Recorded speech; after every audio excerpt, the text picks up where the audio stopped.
Hola a todas las personas que nos ven en este canal. Vamos a continuar con la lectura de este libro de Zecharia Sitchin, Los Reinos Perdidos. Ahora ya él no nos habla de las tablillas sumerias, de esas grandes civilizaciones que se desarrollaron en Mesopotamia, en esa región donde hoy es Irak. Ahora él se muda aquí a nuestro continente.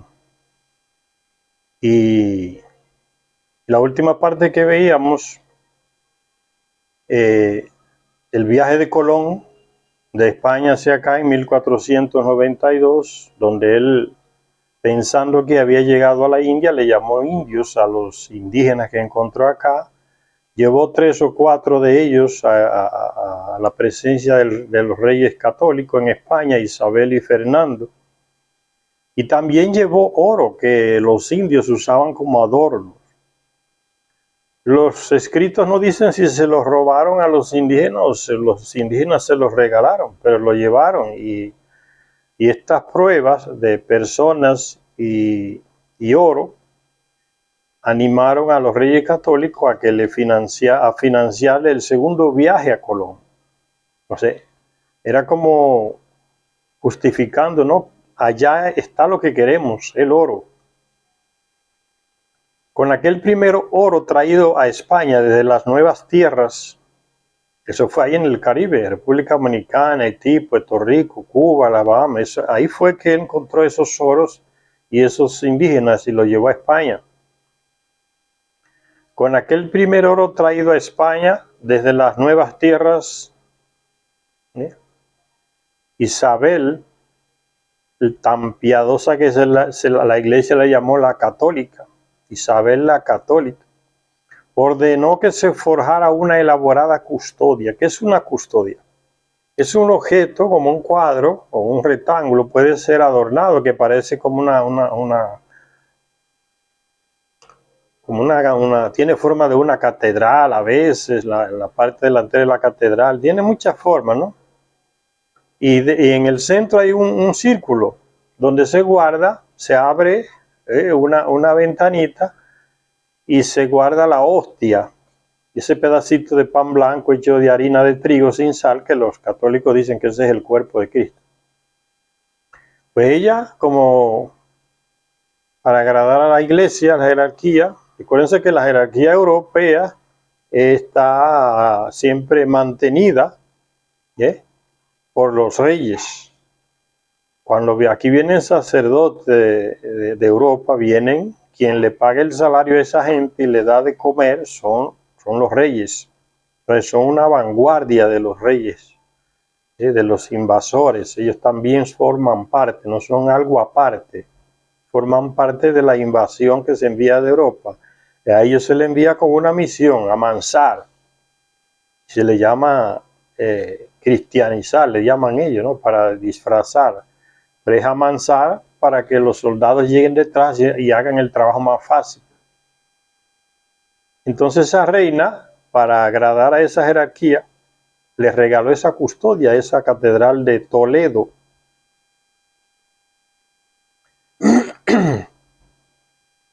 Y dice Zecharia Sitchin que hasta el día de hoy, esa reliquia, esa custodia que la reina Isabel mandó a hacer, fundió ese oro, esos objetos de oro, y mandó a hacer esa custodia, todavía está ahí en Toledo, en la catedral. Los turistas que llegan la pueden ver.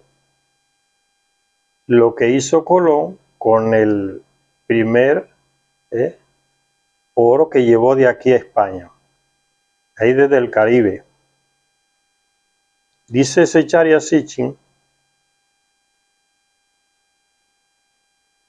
en la actualidad se reconoce que en aquel viaje, primer viaje de Colón, hubo mucho más que una simple búsqueda de una nueva ruta hacia la India para comprar especies. Hubo más que eso, o sea, el plan no era solamente eso, ir a buscar una ruta alternativa. ¿Por qué? Porque la ruta que existía era saliendo de España y siguiendo toda la orilla de la costa africana hasta llegar allá a Sudáfrica y de ahí subir de nuevo y llegar a la India y a esos lugares de que hoy es Indonesia y Filipinas por ahí. donde se conseguían comprar esas especies, la canela, el clavo, y otras nuez moscada, que la jerarquía de Europa y la aristocracia, se puede decir, la clase amiga del rey, tenían esos caprichos de hacer té y darle sabor a sus comidas. Entonces, esas cosas se vendían. Era un comercio. Y los portugueses tenían toda esa ruta ocupada. Se habían dividido el mundo, los portugueses y los españoles, ¿no? Del océano para allá, África es nuestra. Para acá es de los españoles. Entonces, si uno se metía en el territorio del otro, podía ser destruido o muerto o capturado. Entonces se buscaba una ruta alternativa, por eso los españoles, para llegar allá a comprar ese material llamado, que llamaban las especies. Entonces dice ese Charia Sitchin que no era solamente ese el plan de Colón, el objetivo del Colón y de los reyes, comprar especies allá por la India e Indonesia. Había algo más. Dice, en la actualidad se reconoce que en aquel viaje hubo mucho más que una simple búsqueda de una nueva ruta hacia la India. Existen evidencias contundentes que indican que Colón fue un judío obligado a convertirse al catolicismo y que sus mentores económicos, también conversos a otros judíos que le ayudaban con dinero, también tuvieron que convertirse para no ser muertos en la Inquisición, renunciar a la religión judía y convertirse a católicos. Lo hacían de boca, pero escondidos seguían practicando su religión judía, escondida. Y muchos eran descubiertos y lo llevaban a la hoguera y le quitaban todas sus propiedades. Entonces parece que dice, existen evidencias contundentes que indican que Colón fue un judío obligado a convertirse al catolicismo y que sus mentores económicos, o sea, los que le daban apoyo económico, también judíos conversos, quizás vieron en la empresa de venir a estas tierras una vía de escape hacia tierras más libres, porque los judíos que estaban en España, que habían hecho riqueza allá, tenían miedo de que iban a ser expulsados, y así sucedió. A los pocos meses que Isabel la Católica y Fernando expulsaron a todos los negros africanos musulmanos, decretaron expulsar a todos los judíos. Entonces parece que la empresa de Colón era buscando también un lugar alternativo donde quedarse esos judíos. Dice, una vía de escape hacia tierras más libres. Fernando e Isabel tuvieron visiones del descubrimiento de los ríos del paraíso y de la eterna juventud. Todo eso eran objetivos de ellos. Hemos encontrado el paraíso terrenal. Hemos encontrado la fuente de la juventud. ¿Recuerdan cuando leíamos los libros de Sumeria? El terrestre desesperado por tener el ciclo de vida larga de los Anunnaki.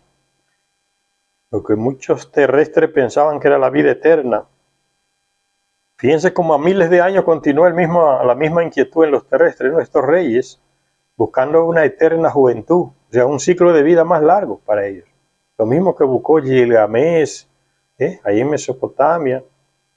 Ir a Nibiru, comer de los frutos de Nibiru, comer del alimento, beber del agua, y eso le alargaba la vida. Fíjense cómo esa búsqueda sigue en estos reyes españoles y otros de Europa, ¿no? La fuente de la juventud. Y el mismo Colón tenía sus propias ambiciones secretas, de las cuales solo expresó unas pocas en sus diarios personales.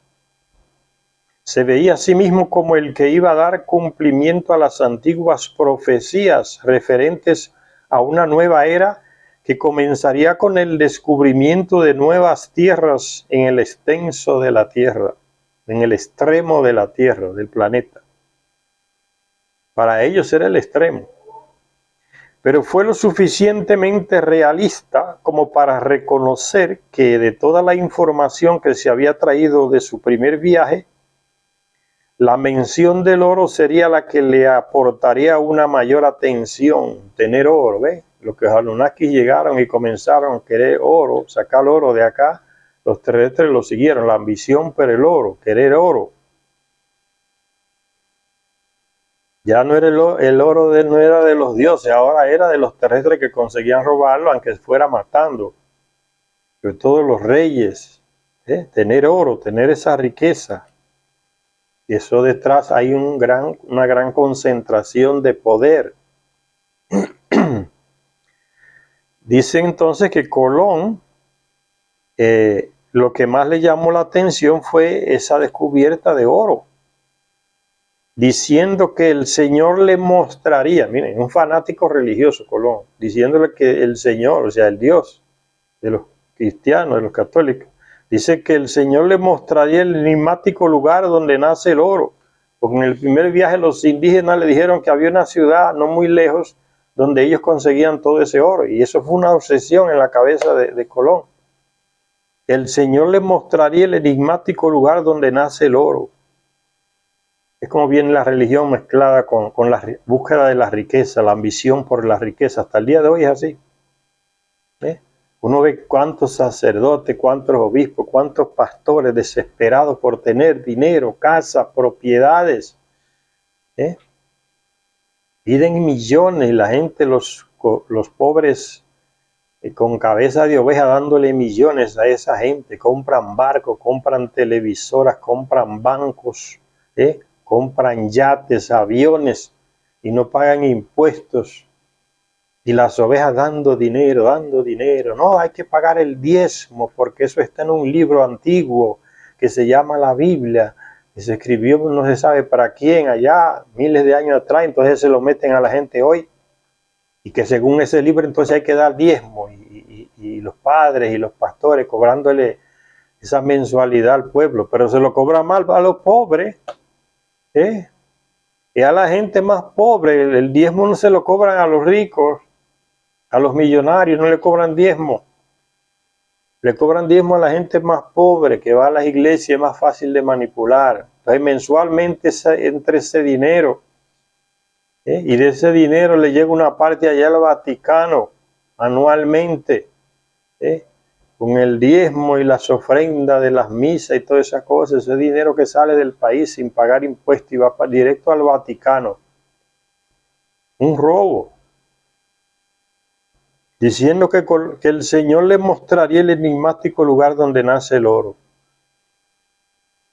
Ese es el Dios que es tan manipulable, ¿no? Ese Dios de esas tres grandes religiones. Lo manipulan y lo ponen a hacer lo que ellos les dé la gana para conseguir poder. Por eso yo siempre les digo, usted quiere creer, crea, pero crea en el creador de todo. Ese no hay lenguaje humano que lo defina, no hay palabra humana que lo defina, no hay manera de manipularlo porque no se sabe nada de él. Nos supera el creador de todo, del universo. ¿Quién será? ¿Quién sabe? Pero creemos que alguien creó todo lo que existe. Entonces ese no se puede manipular. No necesita intermediario de pastores, de padres, de monjas, que le indiquen el camino a las ovejas para poder llegar a donde está ese Señor, a un tal paraíso eterno. Esa vagabundería y mentira de las religiones, ¿no? Si usted cree en el creador de todo, ahí nadie lo manipula. Y entonces, fíjense, Colón dice que ese Señor, el Dios, le mostrará el enigmático lugar donde nace el oro. Y así consiguió convencer al rey Fernando y a la reina Isabel para que le proporcionaran una flota mucho mayor en su segundo viaje. Hay oro. El Señor me va a revelar dónde está esa ciudad con oro. Entonces le voy a traer todo lleno de ambición, los reyes y Colón, y lo que hay detrás de las personas que estaban detrás de esa gente, la ambición por el oro. Y ahí meten a Dios, que Dios también va a ayudar en esa búsqueda. Y se lo va a revelar. Entonces con ese cuento, con esas historias, pues los reyes y la ambición de los reyes y de él, pues le financian el segundo viaje. Dice, sin embargo, para entonces los monarcas enviarían a varios administradores y hombres menos conocidos por sus visiones que por sus acciones, que supervisarían e interferirían las operaciones y las decisiones del almirante Colón. Le mandaron a algunos gobernadores que hasta el hombre terminó yendo preso a España. Era buen marinero, buen almirante, pero para gobernar parece que no servía. Dice, los inevitables conflictos culminaron con el regreso de Colón a España encadenado con el pretexto de que había maltratado a algunos de sus hombres. Aunque el rey y la reina lo liberaron de inmediato cuando llegó a España y le ofrecieron una compensación económica, le dieron un dinerito por lo que hizo. Ambos reyes coincidieron en que Colón era un buen almirante, pero un mal gobernador. Le faltaba el brazo fuerte para que forzara a los indígenas y dijeran, ¿dónde está el oro? La ambición, ¿dónde está el oro? El oro de lo que hablamos. ¿Qué pasa que no llega? Tú no sirves para eso. Vamos a mandar gente fuerte que tenga coraje y le saque la noticia a esos indígenas. De la ambición por el oro. Dice, y está claro, no era el más indicado para obligar a los indios a confesar la verdadera situación de la ciudad del oro. Colón respondió a todo aquello con una dependencia aún mayor de las antiguas profecías y citas bíblicas. Se apoyaron en ese libro, en esos libros antiguos que se llama Biblia, porque la Biblia no es un libro, son un monte de libros escritos a veces hasta diferencia de miles de años uno de otro. Y se han juntado en eso que se llama la Biblia. Y esos libros antiquísimos se lo aplican a la gente hoy. Y los que escribieron esos libros ni imaginaban que uno iba a existir hoy. Y ya di que eso era para nosotros. Cosa más ridícula de las religiones, ¿no? Un libro antiquísimo se lo plantan encima a la gente y tiene que guiarse por eso. Y sigue diciendo Sitchin, Colón respondió a todo aquello con una dependencia aún mayor de las antiguas profecías y citas bíblicas y recopiló todos estos textos en un libro llamado el Libro de las Profecías, que regaló al rey y a la reina. Pretendía convencerlos de que España estaba destinada a reinar en Jerusalén y que Colón era el elegido para lograr esto al ser el primero en encontrar el lugar en donde nace el oro. Esa ambición por tener los lugares sagrados. Todas las luchas siguen en base a aquellos lugares donde reinaban los Anunnaki. El Medio Oriente, Jerusalén, Palestina, Siria, Mesopotamia. El terrestre siempre atrás de los lugares donde esta gente vivían y tenían palacios y construcciones. Es como el camino del terrestre detrás del Anunnaki siempre, siguiendo las huellas del Anunnaki, a nivel de lugares, de buscar el tesoro, de ambiciones, de poder, de lucha y todo eso.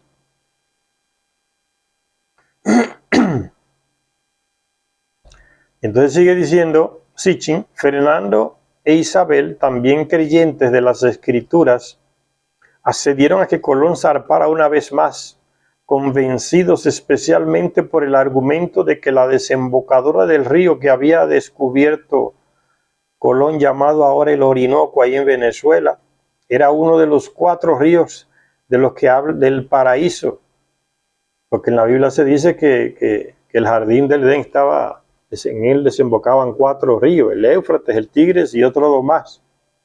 Entonces, en esa época la gente se volvía loca, esos grandes, ¿dónde estarán esos otros 2 ríos? Y mezclado con la ambición por el oro, pues lo buscaban en cualquier lugar del mundo, una cosa absurda. Pero de eso vivían y por eso mataron tantos miles de personas. Y entonces pensaban que ese desembocador del río que había descubierto Colón, llamado ahora el Orinoco en Venezuela, era uno de los 4 ríos del paraíso, y tal como las escrituras afirmaban, uno de aquellos ríos circundaba la tierra de Havilá, de donde viene el oro. pero en este último viaje Colón se encontraría con más infortunios y desengaños que en cualquiera de los otros 3 viajes. Inmovilizado por la artritis, un fantasma de su antiguo yo, Colón volvió a España el 7 de noviembre del 1504. Antes de que acabara aquel mes, la reina Isabel había muerto. Y aunque el rey Fernando aún sentía cierta debilidad por Colón, decidió dejar actuar a otros en el último memorando que preparara Colón, en el cual recopiló las evidencias de la presencia de una importante fuente de oro en las nuevas tierras. El rey Fernando decidió: no, voy a mandar a otra gente, vamos a dejar ya a Colón fuera de este negocio. La Española, que hoy es la isla que comparte Haití y República Dominicana, decía Colón en su escrito, en uno de sus escritos, la Española proveerá a sus invencibles majestades, a Fernando y a Isabel, de todo el oro que se necesite. ¿Ve cuánto oro esta gente descubrieron que había en la Española, en República Dominicana, Haití? Hasta el día de hoy, señores, esa isla está encima de una mina de oro.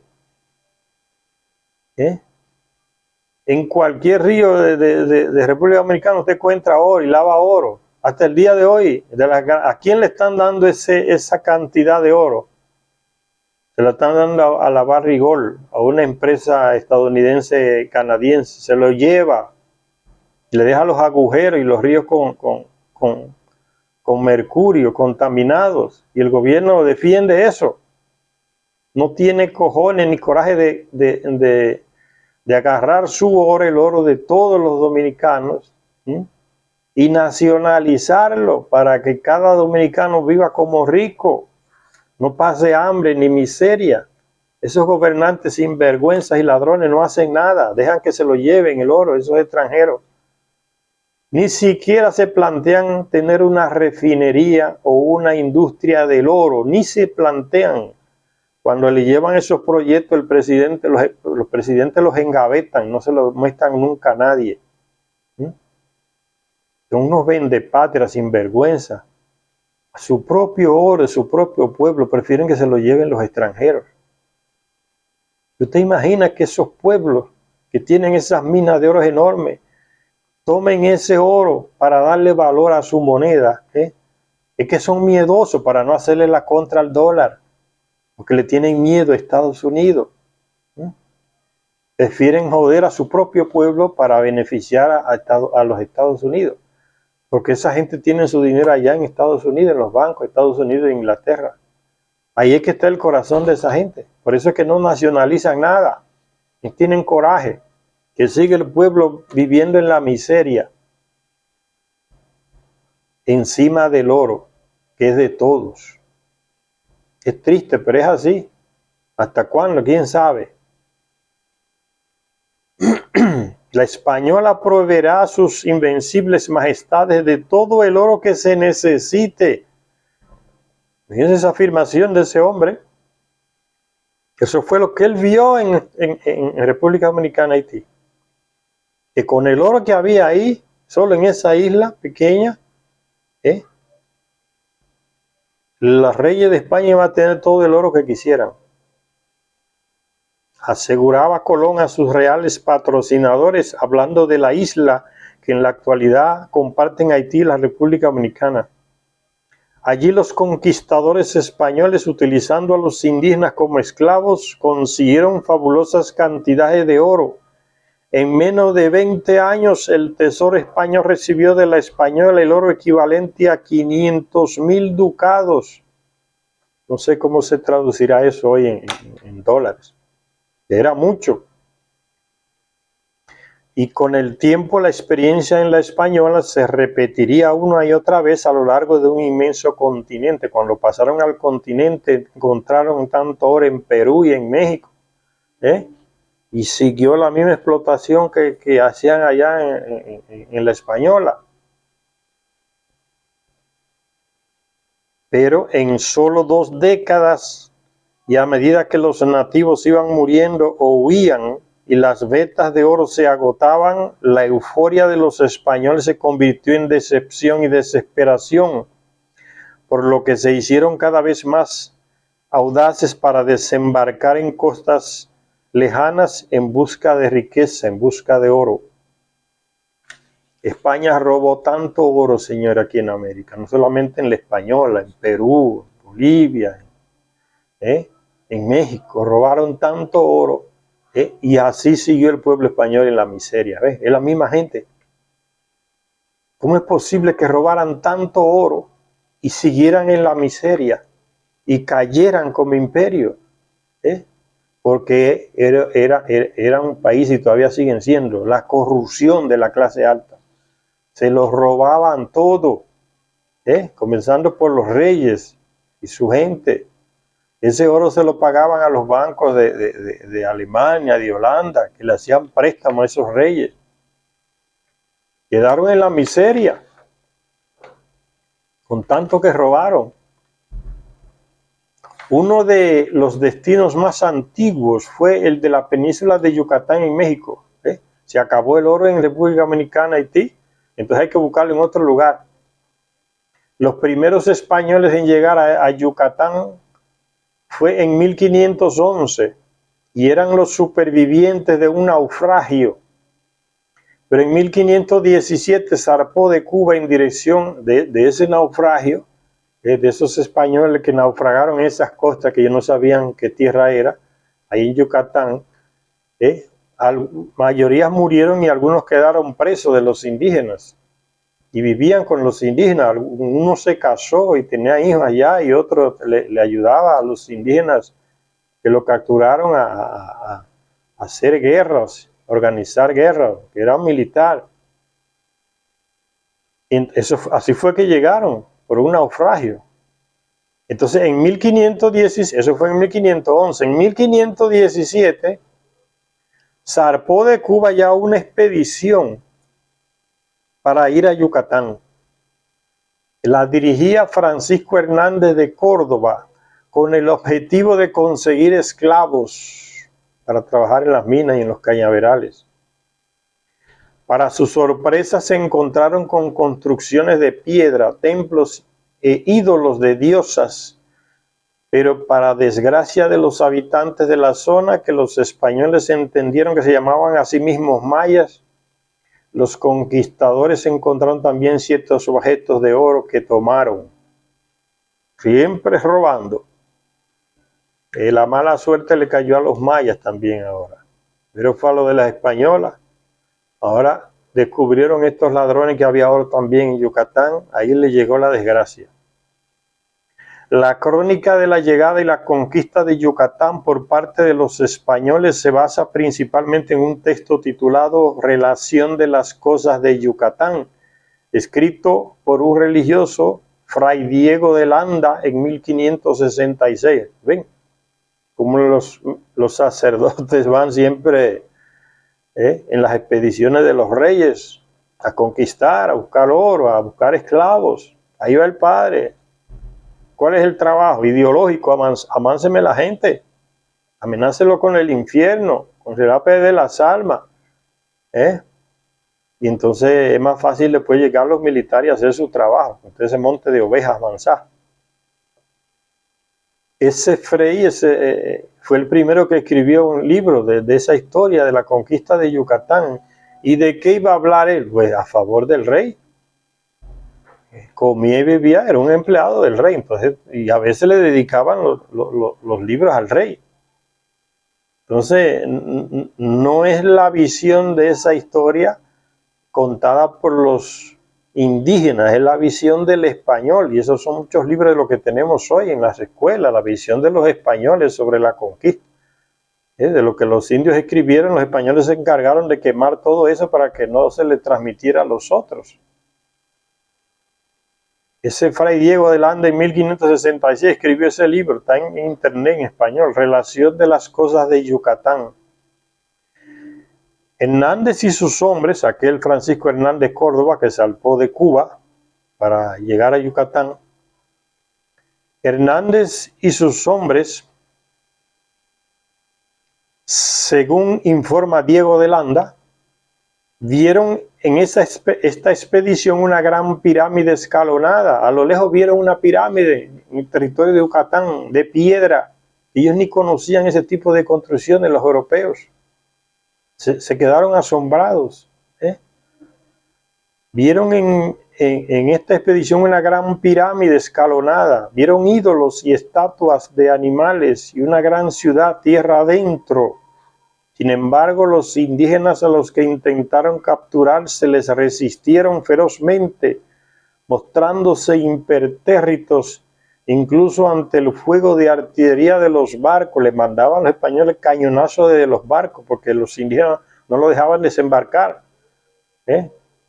Ataque frontal, y enfrentaban los cañonazos, pero no lo dejaban desembarcar. El alto número de bajas entre los españoles, el mismo Hernández fue gravemente herido, obligó a los conquistadores a retirarse, meterse en su barco e irse para el carajo. Sin embargo, a su regreso a Cuba, Hernández recomendó que se hicieran más expediciones, pues esa tierra era buena y rica a causa de su oro. Unos años después, otra expedición dejó Cuba en dirección a Yucatán. Desembarcaron en la isla de Cozumel, todavía está ahí, y descubrieron Nueva España. Ese nombre se lo pusieron ellos, Nueva España, Pánuco y la provincia de Tabasco, que es como nombraron a estos nuevos lugares los españoles. Pertrechados con gran variedad de objetos para el trueque y no solo con armas, ahora cambiaron la táctica. Ya que no lo podemos vencer, vamos a tener que negociar con esta gente. Llevamos unos cuantos disparates ahí y se lo cambiamos por oro. Y así nos le vamos metiendo poco a poco. Ganen confianza. No venimos a atacar, venimos a comercializar.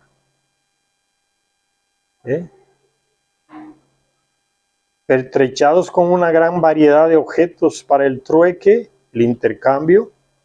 Eso es trueque, y no solo con armas. Los españoles se encontraron en esta ocasión tanto con indígenas hostiles como amistosos.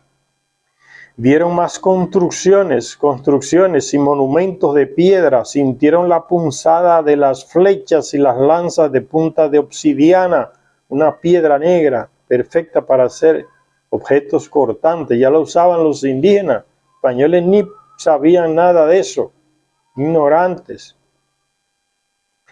Muchos estaban hechos de piedra común o semipreciosa, esos objetos que usaban los indígenas.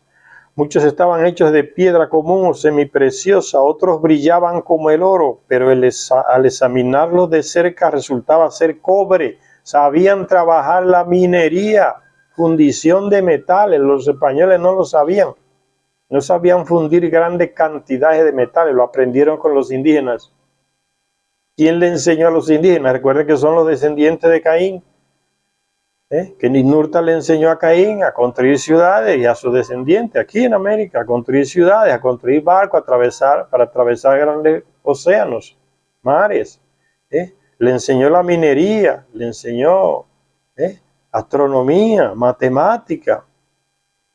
Acuérdense que Caín, construyendo una ciudad, murió por una piedra que le cayó encima aquí en este continente, donde lo trajo Ninurta, que le cambió el amigo de Ninurta, Ningishida, que es el mismo Quetzalcóatl, que llega aquí a Centroamérica, donde estaba allá en Mesopotamia, le cambió la genética a Caín, porque Caín fue condenado por Enki a ser desterrado por haber matado a su hermano Abael. Enki le dijo, no te puedes quedar aquí, tienes que irte lejos de aquí. Ese fue el castigo. Y entonces Ningishida le hizo un trabajo genético a Caín, que ya a él y a su descendiente nunca más le salieron las barbas, que son propias del terrestre allá en esa región de Medio Oriente, barbudos. Esos son los indígenas de América, no tienen barba, son lampiños, los descendientes de Caín. Esas grandes construcciones que encontraron aquí, viene de esa sabiduría de los Anunnaki, de Ninurta. Los españoles se quedaron con la boca abierta. Esto es increíble. Grandes construcciones, ciudades inmensas, pura piedra tallada. ¿Cómo lo consiguen? En Europa no se sabía ni pío de esa manera de construir. No entendían ni sabían de esa tecnología, moldar la piedra para construir grandes edificios, pirámides. Y sigue diciendo Sitchin, un año después, dice que muchos de esos objetos de los indios estaban hechos con cobre. En contra de lo esperado, había pocos objetos de oro y no había minas ni otras fuentes de oro ni de ningún otro metal en aquella tierra de Yucatán. Entonces, se pregunta Sitchin, ¿de dónde había llegado el oro? Por poco que fuera, ¿dónde ellos consiguieron oro? Esos indígenas de Yucatán. Los mayas decían que lo habían obtenido comerciando con otros pueblos. Según ellos, venía del noroeste. Allí, en el país de los aztecas, había mucho oro, decían los mayas a los españoles, ahí en Yucatán. El descubrimiento y la conquista del reino de los aztecas en las alturas del centro de México está unido históricamente al nombre de Hernán Cortés. Este hombre salió de Cuba en 1519, pero vivía antes, ¿dónde? En República Dominicana, en la isla de la Española. Era escribano de un pueblecito pequeño en el interior de República Dominicana, Hernán Cortés. Eso es lo que era. Se fue a Cuba y ahí lo nombran para que dirija esa expedición hacia México. Ahí se convierte en navegante y en comandante de una gran expedición. El que conquistó mata sangre y fuego a México, Hernán Cortés. Salió de Cuba en 1519 al mando de una verdadera armada de 11 barcos, alrededor de 600 hombres y un buen número de caballos, que los indígenas en Yucatán y el continente no conocían el caballo. Eran escasos en América, dice Zecharia Sitchin. Los indígenas pensaban que el caballo y el español eran una sola cosa. Entonces se asustaban, tenían miedo. Deteniéndose, desembarcando y volviendo a embarcar, siguió Cortés lentamente la costa del Golfo de Yucatán, en la zona en donde la influencia maya desaparecía y comenzaba el dominio de los aztecas. Cortés estableció un campamento base y lo llamó Veracruz, nombre que ha quedado hasta el día de hoy en México, Veracruz. Vamos a hacer una parada por acá para que no se haga muy larga esta lectura. Estamos entonces iniciando este libro que ya no nos habla ahora de los sumerios, las grandes civilizaciones, ni de los egipcios. Nos habla ahora qué pasaba aquí en América Latina. ¿Qué había aquí? Cantidad de cosas inmensas, antiquísimas. Y Zecharia Sitchin en este libro nos da esa riqueza. ¿Qué había aquí en Preamérica? Y todavía Zecharia Sitchin no consiguió todo el material. Él simplemente consiguió una parte y nos deja esa historia en este libro. Gracias a todas y a todos los que nos ven en este canal. Hasta la próxima lectura.